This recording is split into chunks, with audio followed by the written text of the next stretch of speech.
Box of Dun, Beats. dun, dun, dun, dun, dun, dun. Box of Beats. Thank you so much for doing this, man. I really appreciate it. Of course, man. For people who don't know about you, you're a very talented musician, but like, what's the best way to describe what it is you do? Because when you think of a musician, you're like, oh, do you play the violin, or is it cello? Does he play guitar? Does he play the piano? Does he so what I got from you is that you beatbox, but you also use your voice as an instrument to do something like a trumpet sound. Yeah, so every time everybody asks me what I do, I just simply say like, I make music, and I make music like I'm the one man band. So, I use a machine that allows me to record the sounds that I make from my mouth live on stage, one sound at a time. And I'll build music, percussion and bass line and melodies and harmonies, and I'll structure all the parts of the song one at a time. Yeah. Then once it's all finished and everything's built, then I sing on top of everything that I've just built. Yeah. So, all right, cool. That is incredible. And I feel like I think I was drawn to you because I know what it is to even start to think about that, because I play the guitar as well, and I could like just create like a simple beat or whatever on a table or something. I also could play the keys and also flow as well. So I'm like, I love that too, because I feel like that's real music, to be able to not only have one part of a role in a band, but to actually create that, something like an Ed Sheeran does a really good job with his guitar, and he's with his vocals as well, and then he also beats on his guitar for some like percussion as well. I'm like, I love that. I love that so much. So I found your page, and I was like, I gotta have this guy on the podcast. So when did you first get started knowing that you're like deeply interested in music and this is what you wanted to do? I wasn't deeply interested in it until like after high school, until I graduated. But music for me started like beatboxing, for example. That started like middle of high school, because for the majority of my life, I was really, really overweight. Middle school, all throughout most of high school. And I always got like bullied and teased a lot because of it.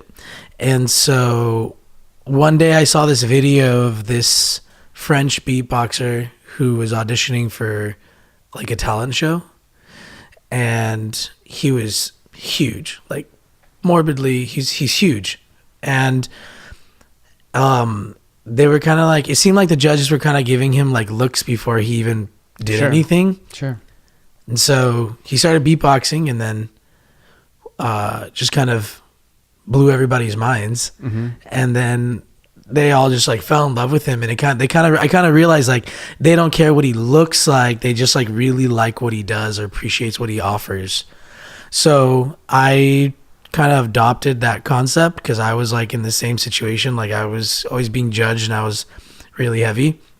Sure. And so I kind of started to learn how to beatbox like little by little. So a lot of videos online, a lot of practicing in the shower every single night. And I just eventually got like to a decent place with it. And I beatboxed at one of my school rallies one time. And in high school? Yeah, in high school. Mm-hmm. And everybody like, lost their shit. Nice. And so and then I started getting friends, and then started going to parties, and started being, accepted amongst my peers. And it like kind of felt like I was building some sort of an identity that I was like trying to build, Sure. for a while. And then graduated high school, and once I realized college wasn't my thing and people wanted to offer me money to do what I do, I was like, it could be a business. Yeah. So cool. So that's kind of what got you started. Yeah. It was like, okay, you like wanted a skill in order to kind of fit in. Right. That's cool, man.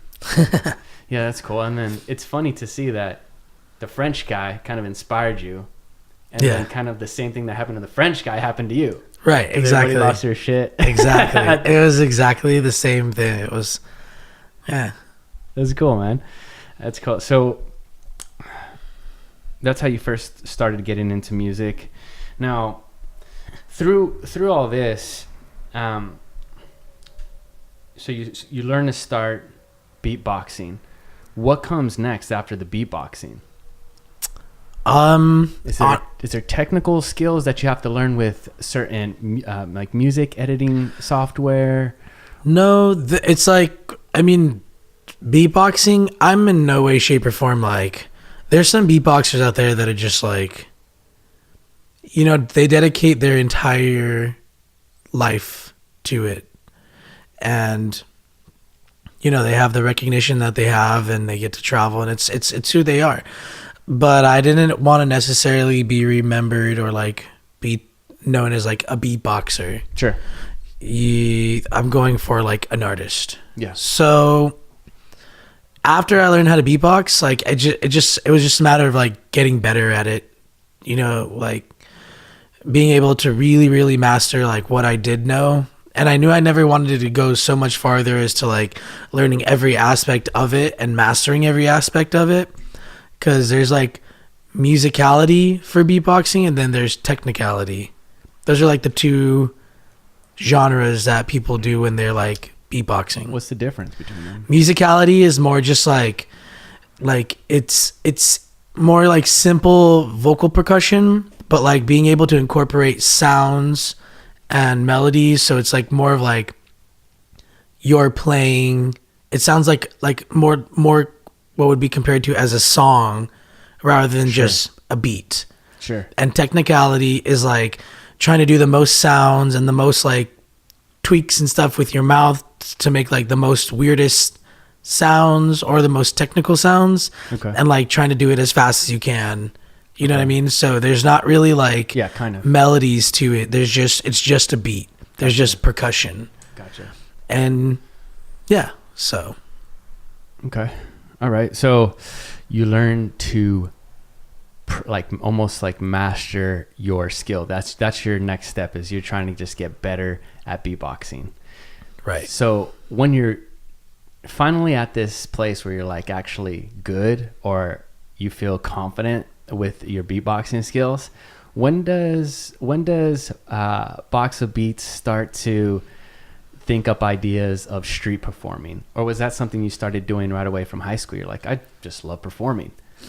It was not too long after high school, but I knew that it was like a way to get people to see what I do in like a hometown that I lived in all my life. And it was a way for people to like, if you're having like a birthday party or a wedding or something, or like you host shows or whatever you can think of, and like you go see something and it's like live, like somebody beatboxing live, you get to see exactly what they do. And that's how I would book shows. You know what I mean? Like a lot of the time is like performing live for people and having them see what I do. And then they come up to me after, they're like, do you do private events? Gotcha. And I'm like, yeah. And that was, on top of the other jobs that I had outside of high school, that was, how I would make money. And then street performing, I would make really good money just doing that, just in tips. Nice. So. Okay. So your first gig, do you remember your first gig? Like your first private gig? Yeah. Okay. I'm curious to know, like, when people were coming up to you and asking you, hey, do you do like private gigs? And you're like, yeah, I do private gigs. When did that like come up in your mind? You're like, oh yeah, I do private gigs. Or did somebody just say, hey, do you do private gigs? And you're like, sure, yeah, sure. And then that's kind of how it started. That's how it started. Nice. I was like, yeah, cool. I do private gigs all the time. And I charged $40 for an hour, which I mean, like $40 an hour is technically, it's not bad, but compared to what somebody else who like really took their business seriously, whether they were just starting or not, could have made off of something like that. Sure. I could have probably asked for more money, because yeah, I get there and it's like this huge It was a Sweet 16, but it was like a big, huge, decked out Sweet 16. And I was like, they probably spent like $4,000 on the cake alone. Yeah. And they're getting away with $40 Right. for the hour. Yeah, gotcha. So, okay. So do you feel like you need to be more businessly inclined? Because did you have any like business training in school or through mentors or?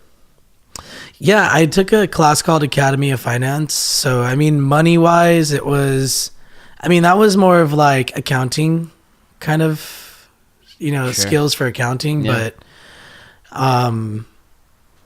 I did know like the only way that this would ever take me to like the lifestyle that I've always wanted is if I really like learned how to like be a business Right.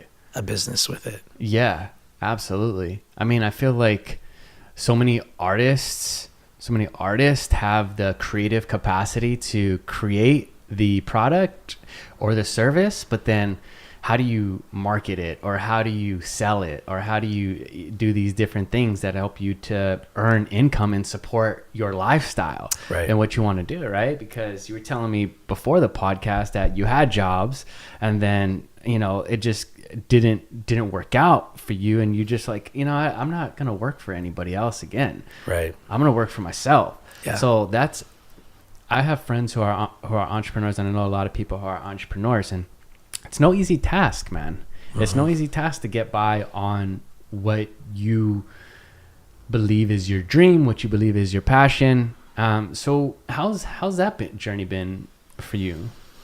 It's good actually. On the way to, I went to Boston this past weekend for a show, and That's right. How was that? it was cold. It was amazing. I had never been to Boston before, so that was just a brand new experience. And just on a side note, like I've never really appreciated like American history, but once you go to Boston, there's so much of it. They really, you have Harvard, you have the Senate State House, you have Paul Revere's burial site. You just have so many different, even like Paul Revere's old home. You have different like things that you go and explore. Boston Tea Party, Boston Massacre, and you get to experience like a little bit of history, and you just find a new appreciation for it. So that was my favorite part of the trip. Nice. But kind of realizing where, like, for example, the first thing I ever did was like $40 for an hour, at some Sweet 16, and then realizing, how to grow yourself, how to market yourself, how to promote yourself, and recognizing that your service is like it's in demand. So, getting paid the money that I got paid for to do the show, and then getting flown out, getting your airline covered and your hotels covered and your transportation covered. And it's just never in my wildest dreams that I ever imagined, like, what I used to work for, like in 2 weeks at a credit union, I could make in like one trip. Yeah. And that's all goes with taking yourself seriously. Yeah. You know what I mean? Yeah. What I do is like unique and creative, and not a lot of people see it, but there's a lot of things. Like you can have a pink glittery guitar, it's something you don't see all the time. Sure. You know what I mean? But like you still have to find a way to sell that to somebody. Yeah. And you have to have the right components to be able to market that product to somebody, or what you do to somebody. And so it's a matter of really taking yourself like, no, this pink glittery guitar, this is like the best pink glittery guitar ever. There's nothing out there like it. And like you would benefit from having this. And so like just being able to figure out how to take yourself seriously and know that you are valuable, Yeah. I feel like that's something that for a lot of people have a hard time pricing their services or their products when they're first starting, because they don't maybe feel like they're a serious product or a serious service, because, I just started this. I mean, this podcast, I just put up a couple things here up in my apartment, and this is kind of what I do. But I think that's important what you said about having the mindset of taking yourself serious. And really, I mean, I think through that mindset, you're able to progress your whatever it is that you're doing. So whenever you were taking yourself serious, when did this mindset come about of taking yourself serious?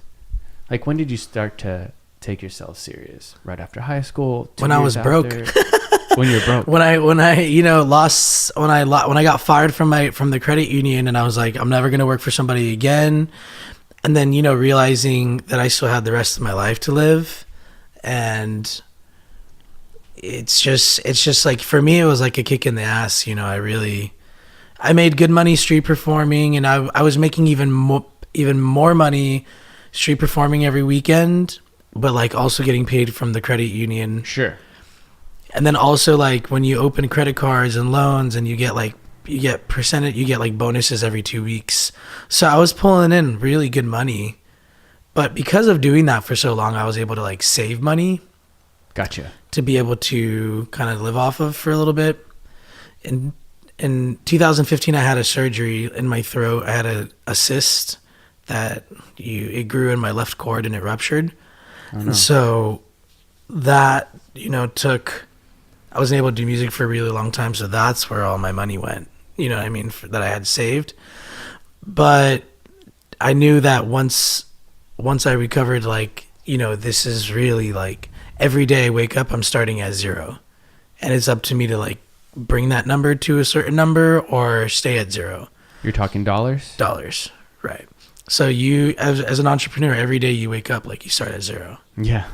And nothing's going to come your way. There's never going to be anything like, oh, okay, you show up here for 5 hours, you show up here for 7, 8, 12 hours. Mm-hmm. This is your number. Like, nothing will happen like that ever. Right. And so you have to work to change that. Yeah.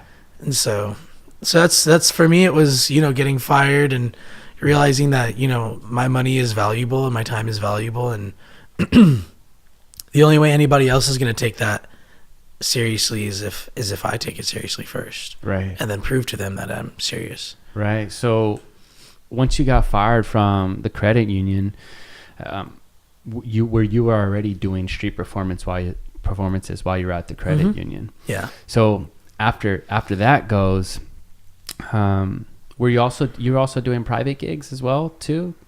Yeah. Coinciding? I would do private gigs every now and then. Okay. Not too often.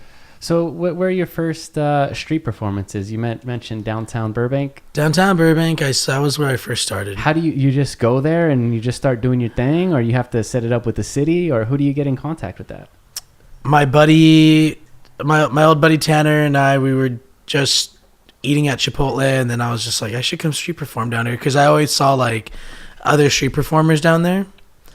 And so I just, I went and ended up getting my little 12-inch Squier guitar amp, not even a real speaker. I know those. That was my first guitar amp too, I think. It's like just small like this. Little guitar amp, and went to Best Buy and got like a $7 microphone, cheap ass, with an XLR cord, and just plugged in, and then that was, or a 1/4-inch cord, and plugged in, and that was it. And so a microphone, an XLR cord, and an amp. Yeah. That's how I started. And beatboxing. Yeah. Beatbox. It's interesting. Started doing that, just beatboxing, and there were so many people, because all I used to do in the beginning was electronic beatboxing. So like the sound that I would make, and I would do that over and over again, and it would like, it would annoy so many people down there, dude. Like, I knew I was really annoying, and like, so that's where like the musicality kicks in, where you do like where you make melodies and stuff, so it's not just like a whoa sound the entire time for like 35 minutes. Yeah. And my first couple of times, you learn, you kind of like learn how to build your set, and you figure out what works and what doesn't. And then, everything I have, I owe to street performing. Gotcha. Because every connection I've really ever made, I worked with Netflix, and that's because the director of a movie saw me street performing and bought my CD. And wow, that's cool. What'd you do for Netflix? There's a movie called Candy Jar. Okay. And Ben Shelton, the director, was in downtown Burbank and watched my show, and then came and bought my CD after. And like 2 weeks later was like, don't get mad, but we took one of your songs and we, just to see what it sounded like, we put it with one of the scenes in our movie that I'm directing. And then he's like, we want to, we've put like 30 other songs to it and nothing works as well as yours. And so we want to license it from you. And I was like, I don't know what the hell that means, but sure, let's do it. Yeah. And, then he's all like, oh yeah, by the way, it's a Netflix original, it's going to be a Netflix original movie. And I was like, cool. Cool, man. Nice. So I had one of my songs in the Netflix original movie called Candy Jar, and it was released in June this year, and a whole 1 minute and 16 seconds of my song, and nice. Got paid well and got to meet new people and make connections. And yeah. So what's that meeting like? You sit down over coffee and he has a license agreement for you? No, he just, it was a simple licensing contract, and just a matter of negotiating the right price and reading it like over the course of, doing this for like 6 years now. And I've read a lot of contracts, so I've gotten actually really familiar. And like, I just signed a brand new contract with an app called Bigo for like live streaming. They wanted to hire me as a host, and they sent me the contract, and from top to bottom I read the whole thing, and I'm like, I know exactly what it is and what it means, and I don't have to go ask somebody else. But good for you, man. I don't. But when you first look at it, you're like, even the wording, you first look at it and you're just like, what the hell is this math? This math equation that I'm reading right now.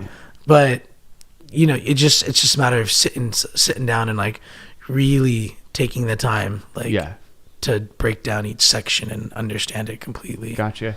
So how do you know? You were mentioning you got to find out like what works and what doesn't work. You're obviously doing the EDM type thing for 30, 45 minutes, piss people off. Is that how you can tell, or annoy people when they walk away? When they walk away, is that how you can tell that's not working? And then what is working is just when people are staying around and vibing out with you. When they want to be able to see what comes next. Gotcha. Okay. Cool, man. So what does it mean to be creative to you? This is kind of a question I thought about, and I think I wanted to ask you because you're such a creative person. Not like you literally are just creating a song, some type of creative piece. How important is that to you in your life? Because before then, in high school, did you ever found any creativity in your existence? Like, did you play or write or? Yeah, I used to play guitar and sing. Okay. I used to play guitar and sing like in my bedroom. Okay. So I knew that there was like some, I was able to make music, not like make good music or like not make bad music, but I knew I could make something. Okay. And, sometimes people feel like for me, like it is like, it's music, you know what I mean? It's a frequency that will simultaneously apply to like more than one sense, more than one of your senses at a time. And that's, what I do. And I know that I could do that. And every day I work to continue to making that stronger, you know what I mean? Being able to connect with people with my music. But a lot of people think that it's like, you have to play a guitar, or you have to know how to paint really well, or you have to know how to take photographs really well. But like for it's on such a more deeper level than that, where you offer something that's just somebody doesn't have at that moment. You know what I mean? You can be creative at offering someone light when they feel dark. You know what I mean? Yeah. And that's offering somebody something that they don't have in that moment. And that is just as important as grabbing a guitar and, you know, sitting in front of people, like tens of thousands of people, and playing your instrument and singing your music. You know what I mean? It's because you're just offering something to somebody that they don't have in that moment, which is the initial result of that is appreciation on their part. Right. You know what I mean? They appreciate what you're offering because that moment they don't have it. And so, like, creating to me is finding something to offer somebody that they don't have in that moment. I love that. You know what I mean? Yeah. And you can create anything. You can create a sandwich. You can create, you know, you can create a joke. You can create a podcast. You can create, you know, a home. Whatever it is that you can create, it doesn't have to be something like shiny or famous or worldly or anything like that. It just needs to be something that somebody doesn't have at that moment. Right. That's a good description. And that seems like it's very important to you. Right. And also important to other people as well, because they're looking for something. And whether it's, you know, some light in their life or some entertainment or some information, whatever it is, creating from yourself and putting that out there, other people are going to find it beneficial. And I think that's very important, because also too is that if that person is needing that, and the first step, like you said, is appreciation from them, they're more likely to help you and support you as well. Yeah. So it's definitely a two-way street. But I like that with going into the initial creative process of, like, you know, maybe how can I give something to the people that they're missing out in their lives, whether it's through creating a joke and making them laugh, or creating some music and making a very, like, entertaining live set, or creating a podcast that's very entertaining, informative, visually, like from an audio perspective, whatever it is, just trying to create something good that is inside of you and put that out there for other people to enjoy. I think that's a beautiful thing. Yeah, right? Couldn't agree more. Cool, man. So we only have just a couple more minutes left, and we'll close this up. It flew by, right? Yeah. A 30-minute show it goes by really quick when you're having a cool conversation. But thanks so much for doing this, man. Where can people find you on Instagram? Where are you performing? All that good stuff. Yeah, so I have Instagram and YouTube. Those are both just at Box of Beats, BOXOFBEATS. And then I have Facebook, which is facebook.com/smilesinabox. And then Twitter is at Box of Tweets. Box of Tweets. Okay. I played off the Box of Beats there. Gotcha. And then I have a website that's going to be relaunched on January 1st. Okay. And that's boxofbeatsofficial.com. Okay, cool. Do you have any other performances coming up where maybe I can go see you, or people watching who are interested in going to see you? Yeah, I have a show on January 11th. It's a little bit more difficult to get into this one because the company's called So Far Sounds. I don't know if you're familiar. They essentially like rent like really nice homes or venue spaces within a city. Mm-hmm. Then they host like pop-up performances. Okay. So you sign up into their mailing list. Almost every show is always sold out, depending on like how big the space is. Mm-hmm. But within like the first 20 minutes, all the tickets are sold already. But you don't get an address until like the day of, and gotcha. you don't find out who's performing until the night of. Super like really intimate, awesome show like that takes place. Cool, man. Yeah, let me know when that happens, if it's possible to go catch your set. Yeah, I'll definitely post it on my Instagram too. That sounds good. Cool, man. Thanks so much. Anytime. Thank you. Bye, everybody.